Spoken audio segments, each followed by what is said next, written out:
In spite of the hot artillery that is deployed against it, Venezuela resists with dignity and strictly according to its democratic nature.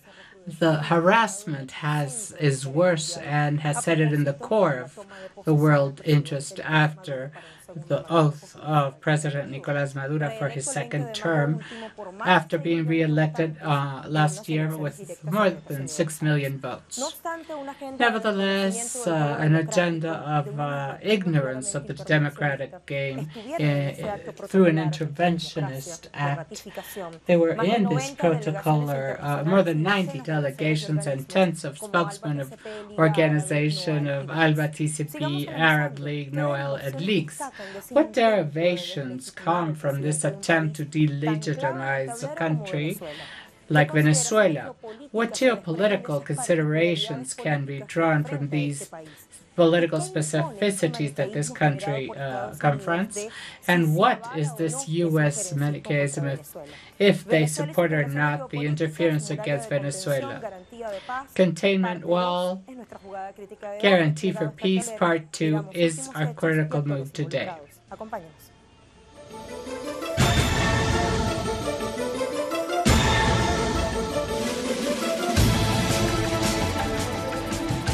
Without the eyes on himself, President Nicolás Maduro was proudly sworn before the eyes of the world at the Supreme Court of Justice because the National Assembly is in judicial and the ceremony of ratification of his leadership as Commander-in-Chief of the Armed Forces of Venezuela and other things we will analyze today. This is what the head of state said in one of his 2 speeches yesterday. That Venezuela is the center of a world war of North American imperialism and its satellite governments. They have pretended to turn a protocolar, legal, constitutional presidential oath in a world war against our country. It's good to go back on this point. The geographic location of Venezuela, its Caribbean and continental facade, and the broad wealth it has, we can find a powerful reason of this persistent harassment against it. The Bolivarian Republic of Venezuela is in the north of South America. It has a continental facade and has some islands around the Caribbean Sea. Continent borders to the north with the Caribbean Sea and Atlantic Ocean, to the west with Colombia, south with Brazil, and east with Guyana, a country with which it has a historic claim by Guyana Esequiba, almost 160,000 square kilometers. It has thousands of territorial sea, Caribbean, next zone, and Atlantic Sea under the concept of exclusive economic zone. It is a federal presidentialist republic with 24 states that have a diverse population of 31 million. The capital is the most populated city. It's located in the central region, very next to the coast. This country has a broad range of natural resources. Its oil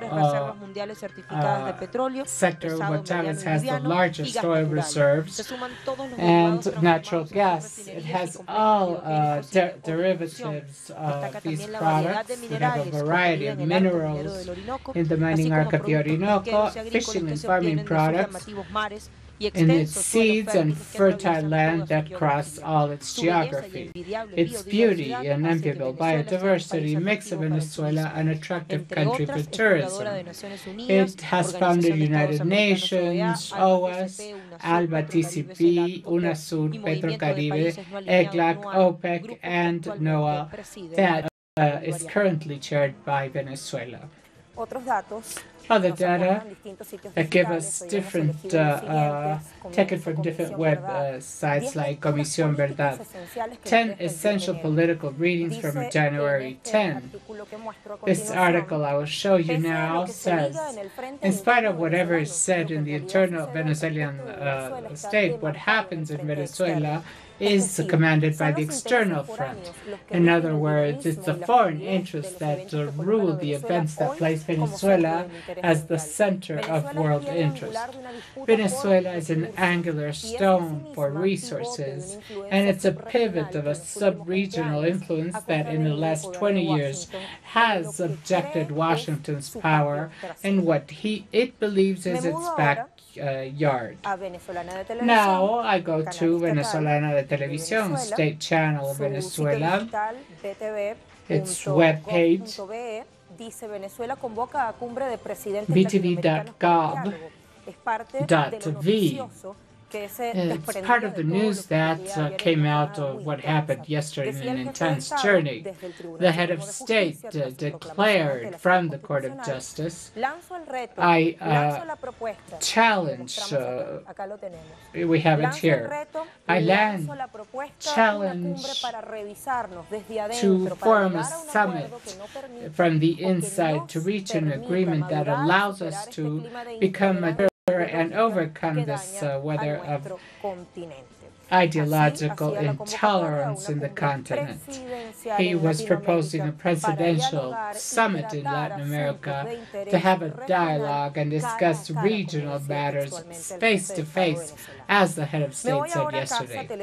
I now go to telesurtv.net under a title, UN will continue working with Venezuela in the new term of Nicolás Maduro. United Nations yesterday confirmed that it will continue its joint work with the government of Venezuela in the second term of President Nicolás Maduro, period 2019-2025. The General Secretary spokesman said that the multilateral organization will cooperate in different strategic areas of development. I will now go to eclac.org. The title of this article is Venezuela Between Legality and Legitimacy, written by Spanish investigator Alejandro Fierro, an analyst of this house and different media.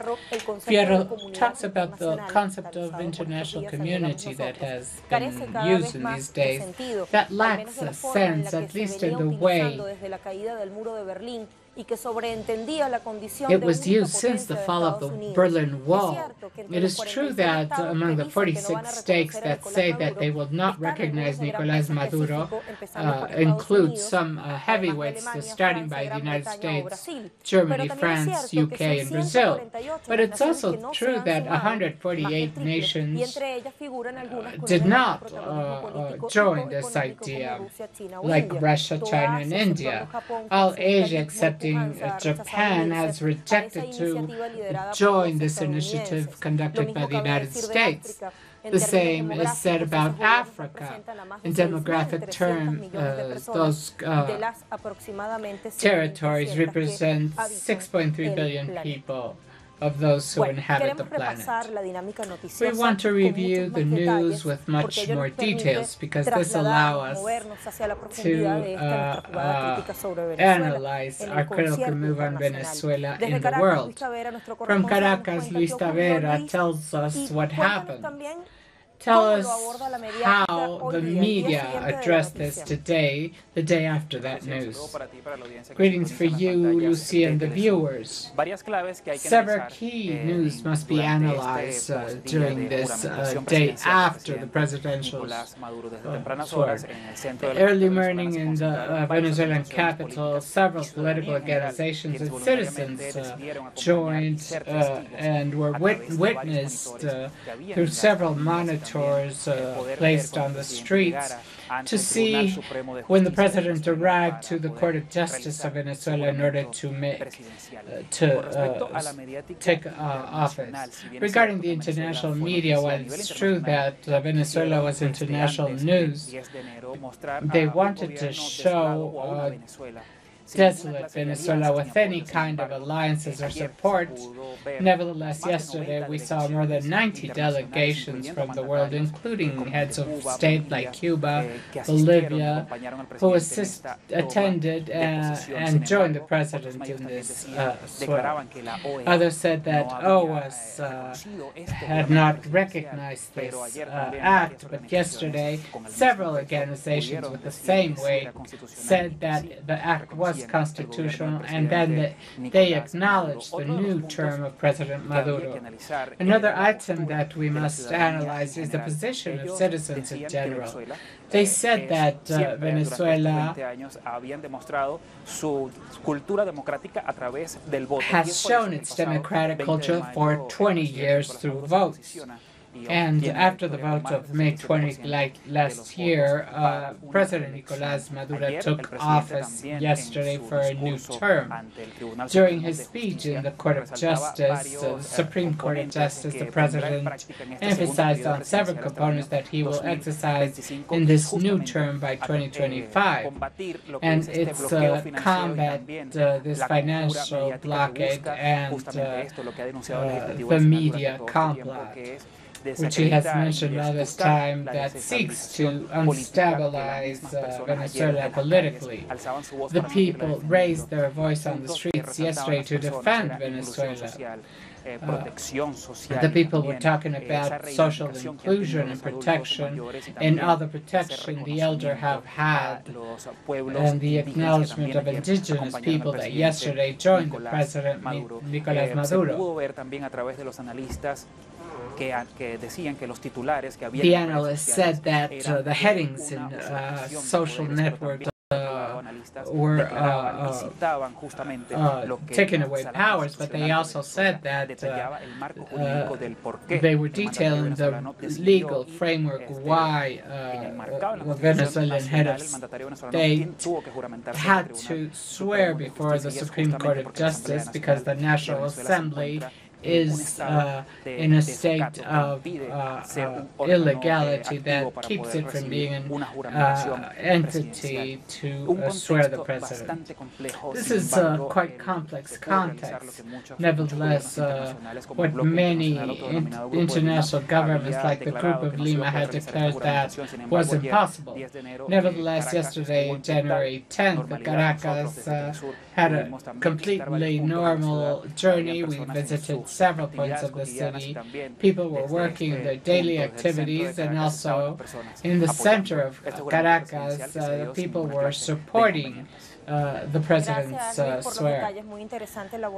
Very interesting what the traditional media that responds to those interests says.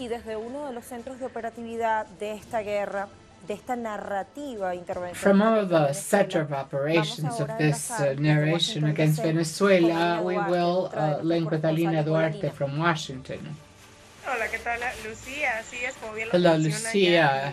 Yes, as our peer just said, I want to say that yesterday this media offense and the offense from the U.S. government was yesterday.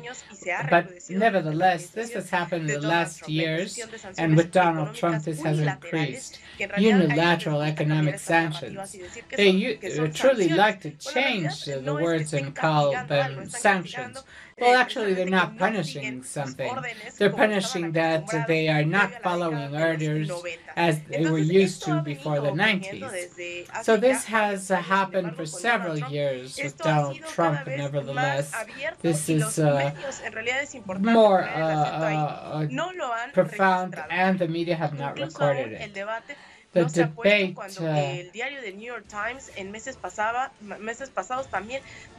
did not start when the New York Times informed the meeting of Trump for a possible coup with a group of military rebels.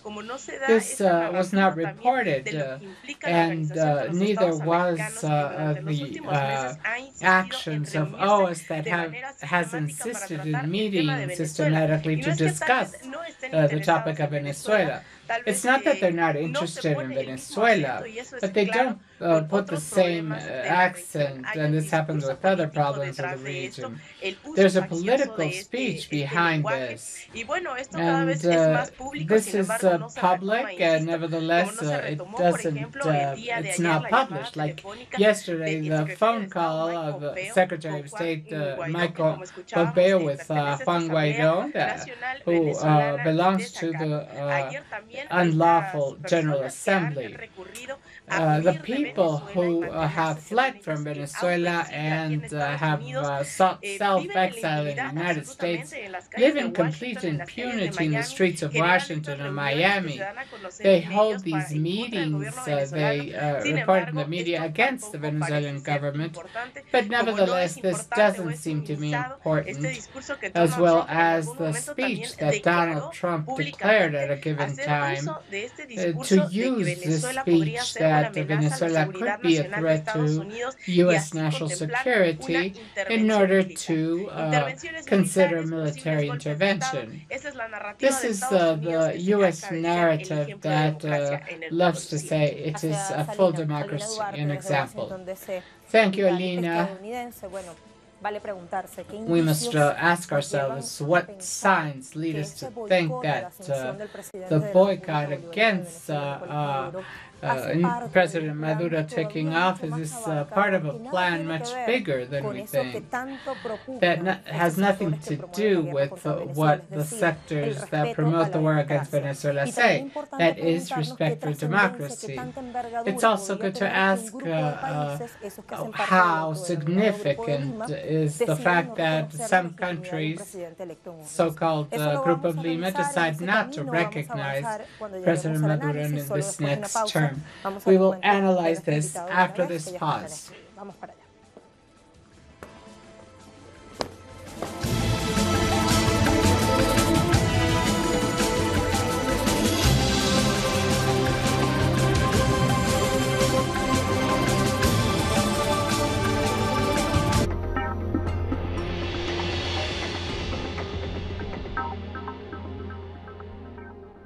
When human rights are left in the background, people organize and mobilize themselves to overcome their problems. Telesur Documentaries presents a crisis that is not just economic, but is also political, social, and even spiritual. When the droplets turn into rain. Sunday, only on Telesur. The Pakistani journalist Tariq Ali examines the mass media influence promoted by imperialism. Get access to the analysis of the socio-economic and political life of the whole South America on our screen and platform in English. A critical place committed to the truth to determine the major events that transform the world today. Mondays, only on Telesur.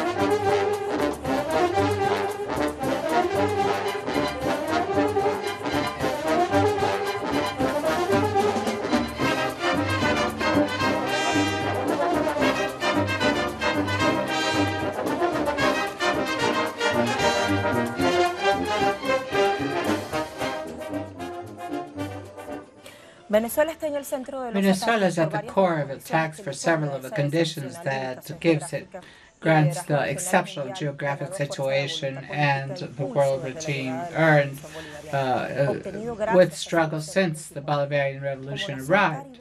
As a Caribbean nation, it has woven relations with nations that are usually marginalized. Let's remember that in 2018, the Secretary of State of the United States, the time Tillerson, stopped in Jamaica in a trip through Latin America that started and ended in Venezuela. In its plan of actions against aggressions against Venezuela, they wanted to interrupt the solidarity provision supplied to Venezuela. Former chief of the U.S. diplomacy, Rex Tillerson, yesterday talked about the need, last year talked about the need of a Venezuelan embargo. He talked about more independence in the Caribbean upon U.S. abundance. And this includes eliminating Petrocaribe for the United States to monopolize Caribbean oil. The capture of Jamaica is essential according to the agenda of 2018 that is not new and is consistent with the policy developed by President Trump of boycotting Petrocaribe and affecting PDVSA's refinancing capacity. Today, U.S. sanctions keep the Caribbean members to pay its compromises with Venezuela. This also includes the U.S. eagerness of obtaining Caribbean votes to sanction Venezuela. This will show the world that its position against the country is not unilateral, but that it belongs to a majority in the world. Once again, the United States has failed in this plan. Just with the support that Venezuela has received from the Caribbean countries that have been used as a containment wall. Venezuela even attacked as never before in order to preserve its complementary relations to clear uncertainties. We add the vision of our analyst, José Cruz Campagnoli, has a degree in political sciences. Thank you, José, for being with us from Argentina. There is a clearly interventionist action to start answering the questions. I'd like to ask you how much weight does that group of countries that decided or whose governments have decided not to acknowledge the legitimacy of President Nicolás Maduro, even if the process he won elections was electoral. Well, it seems that decision of the Lima group of these 13 countries, because Mexico did not sign the declaration, is quite impotent. They believe they have powers as governments to discuss or take decisions on what happens in another sovereign country like Venezuela. And they feel powerless because I see a desperate gesture by the government, the United States, and the Lima group, because all the strategies developed to end with the Bolivarian government since 2002 and forward have systematically failed. They did not expect President Nicolás Maduro to be re-elected on May 20th last year, and therefore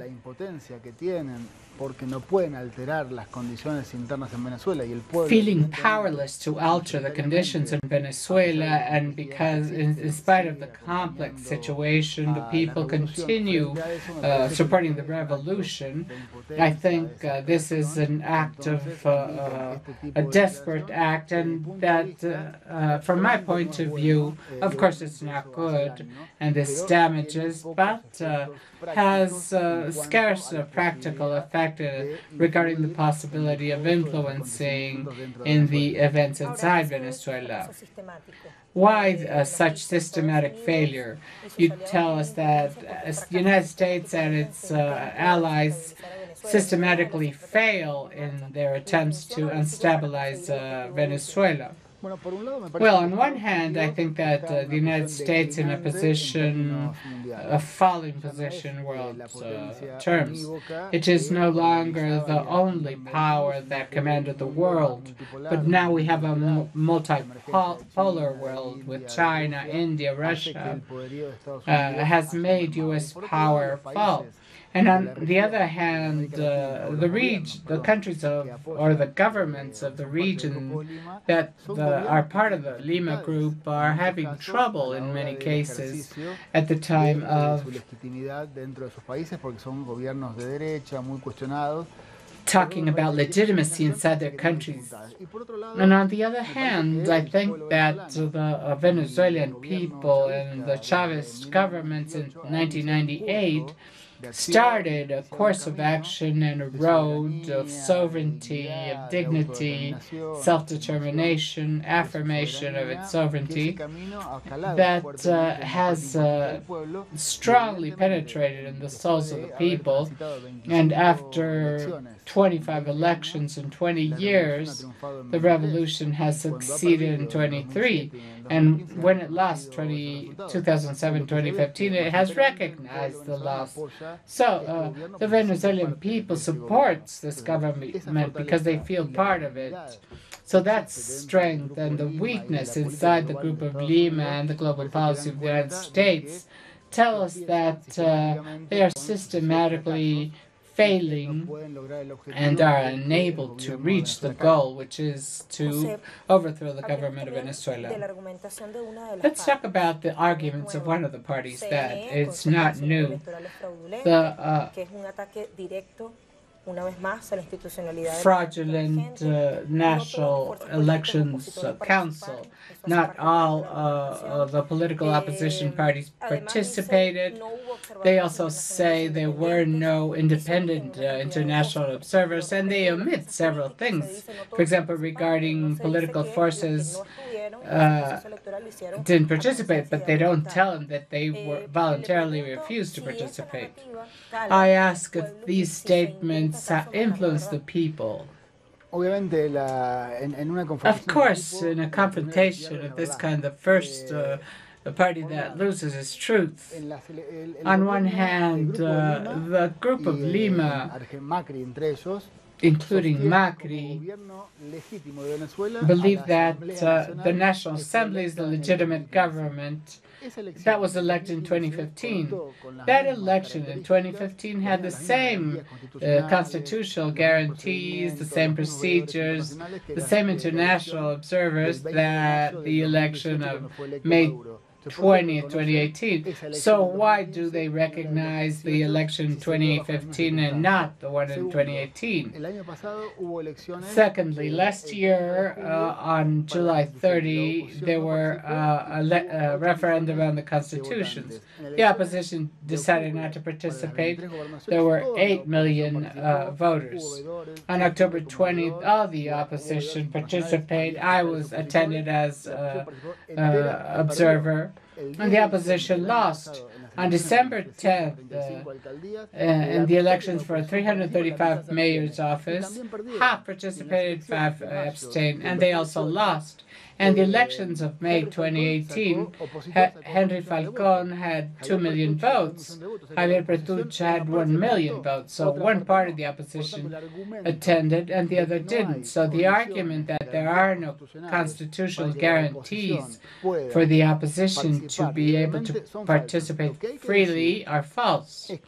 What we must say is that the opposition in Venezuela, of course, was unable to build a trustable poll to be attractive for one part of the population and dispute elections democratically.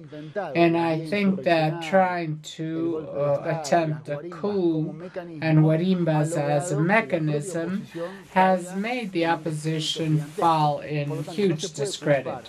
So you can't blame the government of Venezuela and its president for the failures of the opposition. And on the other hand, I also believe it's important to say that this is obvious, but somebody could think that in the United States, the decisions of those countries can be taken in another country? No, nobody could say that. The U.S. The decisions are taken in Venezuela, Brazil, or Argentina. And why can they think that it's correct that decisions made in Venezuela can be decided by the Group of Lima, United States, or the European Union? Nobody can accept that other than a colonizing mind or imperial mind. And finally, in this question, there's a deep discussion related to the same basic notions of international law. What is the government's legitimate source? At least from the Renaissance to this date, the source of a government sovereignty is the people, and the people decides who governs and who doesn't. It is no longer God like it was in the Middle Age, and it isn't either a power outside the territorial limits of a country. Therefore, a country's legitimate source is the people. And the Venezuela people have elected in 25 elections in 20 years the toughest government to carry out transformation process. Therefore, the position of the group of Lina, the opposition, are very authoritarian.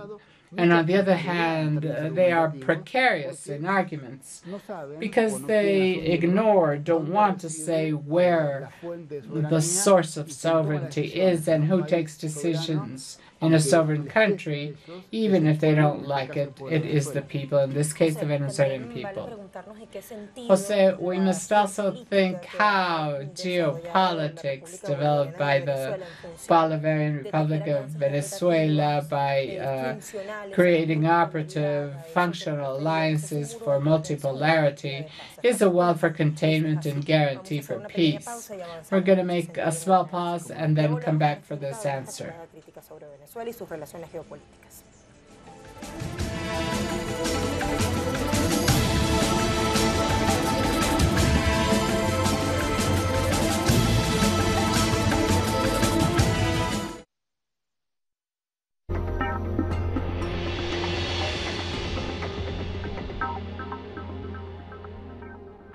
Telesur brings you special interviews with social and political personalities. Monday, from Washington. Tuesday, from Mexico. Wednesday, from Caracas. Thursday, from Quito. Friday, from Havana. Analysis about our continent's reality. Weekdays, only on Telesur.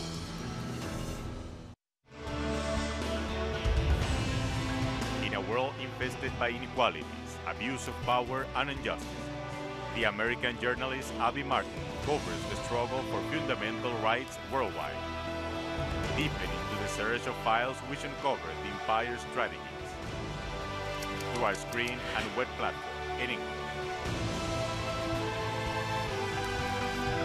The Empire Files with Abby Martin. Tuesday, only on Telesur.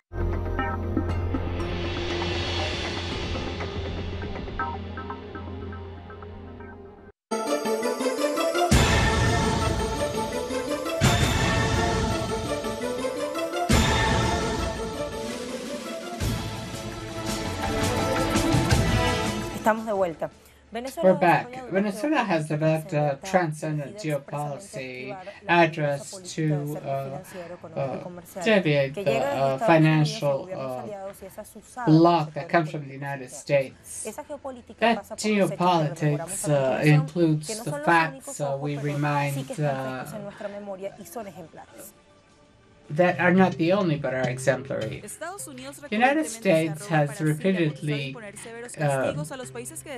used to punish all countries that are want to leave their area of influence, like Iran, Chile, Russia, Venezuela, Cuba. The United States controls the establishment and at the same time has strengthened common agenda. These cooperation strategies under principles of complementarity, solidarity, and respect to asymmetries, and geopolitical alternatives and financing based on another transactional system. Venezuelan President in 2018 closed the year with several agreements. For example, in the last quarter of 2018, he signed 28 agreements in finance in China, science, technology, housing, mining, food, and medicines. So the giant Asia replaced the United States as a main purchaser of Venezuelan oil. The same happened in Turkey, and Erdogan will soon visit Caracas with the participation of 100 businessmen, with gold refining and sale one of the main activities. And finally, the Venezuelan head of state visited Moscow, the capital of the Russian Federation, to ratify commercial and military agreements. The South American nation has decided to strengthen the necessary tools for the defense of its sovereignty with these friend countries to create a new map of relations and power. A visit of several days of a hospital boat ship of China was underlined, with also 4 powerful aircraft of Russian Air Forces. This, of course, was a dissuasion of any attack against Venezuela. We continue with our guest in study, José Cruz Campagnoli, former member of Argentinian Parliament. And he has participated in several Venezuelan elections as an observer. Let's continue talking about this critical move, but we would like to know first in this segment if you agree with us when we say that the amount of virtues that the Venezuelan geographic location provides it reserves for more than 200 years of oil. Is this the reason for the systematic aggression against the country?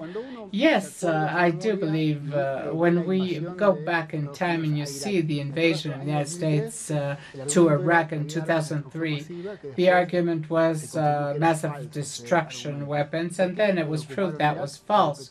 Why did they occupy Iraq? Because of oil.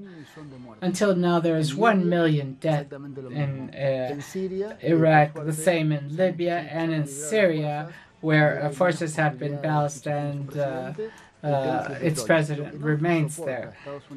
What the United States does not bear is that Venezuela administers its natural resources, in this case hydrocarbons, autonomously in order to distribute the resources derived from oil to all the population, which Chavez did and is now being developed. So the real motive for which the United States, European Union, and group of LINA advance against Venezuela is that they want to administer the natural resources of a country, as it happened in the Fourth Republic. Well, except some. In the Fourth Republic, there was a systematic delivery of energy resources to the United States. When Chavez decided in 1999 that Venezuelans decide upon their resources, problems started there. But I think these are the costs of taking decisions, your own decisions, the cost of dignity and sovereignty. And I think that Venezuela has started a road of much dignity, confronting very well, even in spite of the sacrifices. It's also interesting to talk about the question we just left regarding the geopolicy of Venezuela since the arrival of the Bolivarian Revolution. We always say that both governments of revolution, Hugo Chavez and Nicolás Maduro, have constructed a network of international relations that is alternative, which means leaving this orbit of influence of the United States. Has this been functional? Does it guarantee peace? Is this a containment wall in view of these attacks? I think it is. First, there's a concept we must destroy, the idea that what the world is, because they say the world is the United States, European Union, and some countries of Latin America that collaborate with U.S. strategy. What countries ignore the government of disregard Venezuela? 48 countries. But the world has 196, 97 countries. 148 countries in the world recognize the democratically elected government of Maduro. And these countries have 6.3 billion people in a world of 7.3. Almost 80% of the inhabitants of this world live in countries that acknowledge this government. So the concept of the world they want to give us is a concept that is well different to a more global and complex concept of the world. In the second place, a large part of those countries that recognize the government of Nicolás Maduro have expressed it and accompany this process, including great powers like China, Russia, India, that are part of the powers that are making, creating a redistribution of power in the world. And thirdly, this, for me, this is central, the solidarity that Venezuela provided in countries that were poor. I remember that when Kirchner took office, there was scarce credit for Argentina. The country that provided money to Argentina was Venezuela with Hugo Chavez.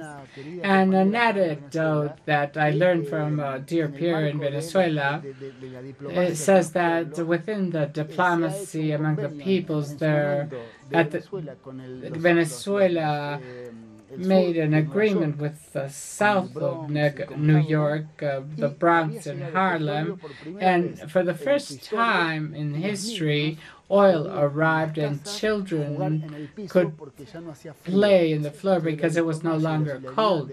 So Venezuela's diplomacy and solidarity through Citgo provided heat to New York during wintertime, and the children were able to play on the floor for the first time in history. This talks about a level of solidarity and generosity of the Bolivarian government of Venezuela that is not seen in many other cases. But this is based on the culture of the people, and this networks of solidarity makes today countries like the United States be unable to destroy this people because it's surrounded by world solidarity that is not opportunism. It has its roots in history. And I think the history of Bolivar, when the armies of Venezuela left this country only to free other peoples, Great Colombia, the independence from Spain. Venezuela's independence from Spain and Colombia was not a result of the United States, as Iván Duque said. It was the result of the solidarity of the Simón Bolívar's army. And I stop here. Why did Iván Duque say that the independence of Colombia was a result of the United States? I don't think it's ignorance. I think it was on purpose. What is he pursuing? To instill the idea that the freedom of Latin American peoples depends on the United States, to make people forget in Colombia and Venezuela the idea of nation, of large nation that we must defend sovereignty. Because if they manage to break the bond between the people and its history of sovereignty, dignity, and resistance and autonomy, if they break this historic memory, they will have better conditions for the U.S. Policy to penetrate in Venezuela and Argentina or Colombian people. They want to break the historic memory to advance through a road because the roads they started before gave no good results. So this solidarity you were talking about, the multilateral relations with Venezuela with the peoples of the world, makes the revolution stand until now and have a long life. And the President of the Republic attended his act of ratification of his leadership as a commander of the army. He will conduct the National Constitutional Assembly. He said he will make important declarations on the economy. So all this gave some result. Yes, that's why I was saying that the common denominator I see from the declarations of the Group of Lima, the rupture of diplomatic relations with Paraguay, I think the common denominator is impotence. They are not able to break the will of the Venezuelan people and government, and this is why they act as they do. Yesterday, I attended the President's oath and then the military ceremony where the armed forces swore their loyalty to the President. Next Monday, he will present the nation's plan. So you can see in Caracas streets something completely different to what I hear in my country, in Argentina, is happening in Venezuela. You come here and it seems you're coming to a country in war with bombs, with people dying in the streets, but you arrive to a country where that doesn't happen. Of course, there's undeniable difficulties, but what they tell us does not happen. They're two different worlds. So the important thing would be to visit Venezuela personally to see that even if there are problems, there is a government and institutions that develop peacefully with all constitutional guarantees. The Argentinian president said he does not recognize the government of Nicolás Maduro because he broke the constitution. This argument is mediocre. It has no place of Q&A because Macri wouldn't know how to respond. So we also see Latin American governments that are subjects of U.S. policy. And I think that this also shows the great impotence they have because everything they've tried, coups, magnacide, guarimba, economic blockade, surrender people by hunger, block access of medicines, imports, all that in 20 years have given no result. So I think that they make almost fascist declarations. The Group of Lima has become not in a group of states and presidents, but in a group of political parties or operators of foreign interests without any kind of result. They have shown they are poor operators because they have not achieved their goals. So I think that today the sign of the Group of Lima is a group of failure that are impotent and desperate because they want something to happen, and in Venezuela another thing happens. Thank you, Jose Cruz, for your reflections and your time for our public. Let's go to our conclusions and final ideas according to what we have analyzed with our guest.